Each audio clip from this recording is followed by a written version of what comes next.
కొండపల్లి దర్గా అంటేనే ప్రజానీకం అందరికీ కూడా ఒక నమ్మకం.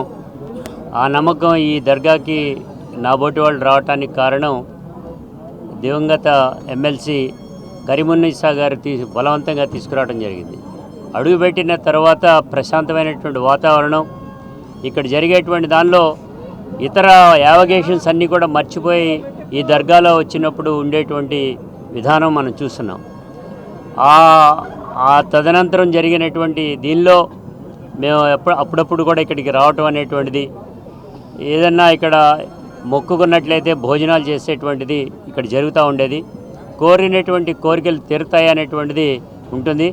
భారతదేశంలో అజ్మీర్కి ఎంత పేరు ప్రఖ్యాతులు ఉన్నాయో ఈ ఆంధ్రప్రదేశ్ ఈ చుట్టుపక్కల ప్రాంతం వాళ్ళకి యావత్తు కూడా ఈ దర్గాకి అంత పేరుంది అనేటువంటిది, దాన్ని పరిరక్షిస్తున్నటువంటి బాబా గారికి ముఖ్యంగా వారికి ధన్యవాదాలు తెలియజేయాలి. నిత్యం అన్నదానం చేసేటువంటి కార్యక్రమం చేపట్టినటువంటి ఆయనకి మరింత చెప్పాలి.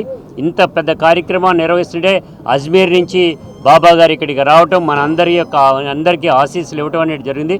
బాబా గారి ఆశీస్సులు ఈ ప్రజానీకం భక్తులు అందరిపైన ఉండాలని మనస్ఫూర్తిగా కోరుకుంటున్నాం.